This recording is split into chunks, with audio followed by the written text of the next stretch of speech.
saddex boqol iyo toddobaatankii cisho ee lasoo dhaafay arrinta kuraasta gobollada waqooyi ee Somaliland waxa ay qayb ka ahayd caqabadaha doorashooyinka Soomaaliya hortaagnaa. afar goor oo la tabiyey in heshiis laga gaarana waxa uu noqday mid shaqayn waayay maadaama darafyada saamaynta kule ay ku kala xirnaayeen siyaasiyiinta koonfurta ee ku hardamaya kursiga madaxweynenimada ee Soomaaliya. dhinac kastana uu doonayay in 57 cod ee gobollada waqooyi uu saamayn ama qaybta ugu xooggan ku yeesho. hadda heshiis rasmi ah ayay gaareen Cabdi Xaashi iyo Mahdi Guleed oo ahaa labada ruux ee wejiga koobaad u ahaa dagaal siyaasadeed ku wajahnaa kuraasta gobollada waqooyi ee lagu dooranaya magaalada Muqdisho. waxaan eegaynaa nuxurka heshiis hoosaadka, cidda ka shaqaysay, guuldarrooyinka darafyada qaarkood iyo saamaynta dhaqanku uu ku leeyahay. sida ay noo xaqiijiyeen ilo xogogaal ah, arrinta xusudda mudan ee bilowga ka hadalka arrinta waa in laga leexiyey toobiyihii siyaasadda laguna eegay awood qaybsiga beelaysan si weynna kuraasta loogu fiiriyey xagga qabiilka. taasi waxa ay kaliftay in labada dhinacba ay si fudud isku fahmaan, gaar ahaanna marka ay joogto awood qaybsiga beelhoosaadka.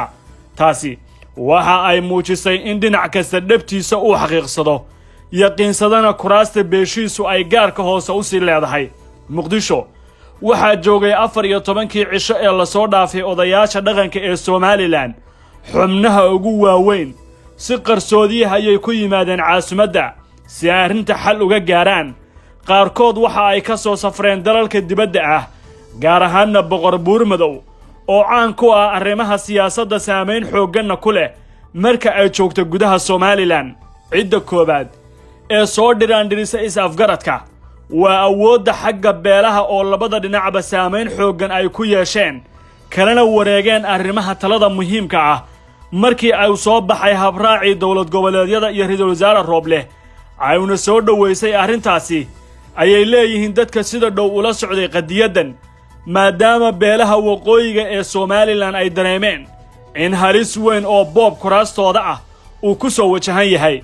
si cad waxaa fashilmay dhammaan nidaamkii siyaasiga ahaa ee koonfurta, madasha musharaxiinta iyo fiilla Soomaaliya ee ku wajahnaa kuraasta waqooyi, waxaana awood badiyey dhaqanka beelaysiga oo arrinta si weyn saamayn ugu yeeshay. nuxurka gudaha heshiiska ku jira in Cabdi Xaashi qaato guddoomiye ku-xigeen iyo qaybta amnigu waxa ay ka dhigan tahay in Guuleed isna qaatay guddoomiyaha iyo diiwaangeliyaha musharaxiinta. waa kala ridasho dhinac kasta qanacsan yahay. Cabdi Xaashi oo horey u doonaya xoghaynta iyo guddoomiye ku-xigeenka guddiga waxa uu ku qancay qaybta amniga.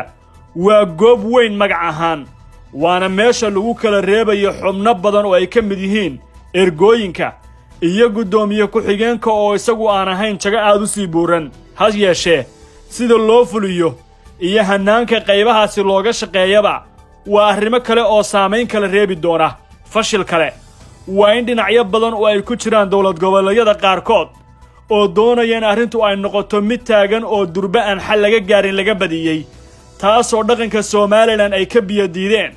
weliba ay heleen xilligii dadaalka ay ku jireen fariimo uga yimid madaxda dowlad goboleedyada oo la kala safnaa Mahdi iyo Cabdi Xaashi. xubno ka mid ah midowga musharaxiinta oo doonaya inay ugu yaraan kafadda dhinac ka noqdaan, garab saarna la lahaa Cabdi Xaashi iyo Guuleed ayaa guuldarro siyaasadeed kala hoyanaya heshiiska, maadaama ay ku guuldarraysteen in dhexdhexaadintooda la qaato oo ay sidaasi ku heli lahaayeen laba siyaasadeed. qaarkood oo maalmo ka hor si weyn daadku u qaaday xagga siyaasaddana waxa ay mar kale muuqdeen inay maquurteen mawjado dhaawac siyaasadeed ku noqon doona dhaqanka Somaliland oo mar kale Muqdisho ka muuqday. sheeko xiise leh oo xusid mudan ayay tahay heshiiska siyaasiyiintu waxa uu bannaanka soo dhigay doorka dhaqanka uu weli ku leeyahay gobollada waqooyi ee Somaliland. si la mid ah dhinaca Puntland, labada deegaan ee Garowe iyo Hargeysa waxaa la rumaysan yahay in go'aanka ugu dambeeya ee xagga siyaasadda uu ku dhammeeyo miiska odayaasha dhaqanka ee beelaha.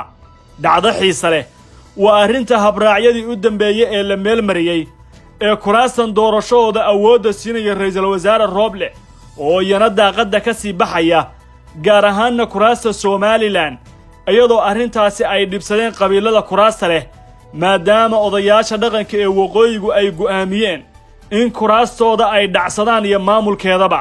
ugu dambayn, hadda siyaasiyiinta koonfurta Soomaaliya oo horay garab saar ula lahaa saaxiibadooda ay wada jirayeen siyaasadda ee ka soo jeeda waqooyigu waa cusub ayaa ku baryay, waana inay odayaasha beelaha ee waqooyiga ka raadsadaan codadka xildhibaanada 57 cod sida ay u jihayn doonaan iyo saamaynta ay dhinacyo badan ku yeelan doonaan codadkanima. waa arrin kale oo dib aanu eegi doonno xilliga ay gaarto iyo ka hadalkeeda. ma jeceshahay inaad barato qur'aanka kariimka ah iyo culumta shareecada? ugu kaalay markaska Nuurayn online oo baro adigoo gurigaaga jooga qur'aanka, higaada iyo culumta kale islaamka. wixii faahfaahin kala xiriir nambarada shaashada kaaga muuqda.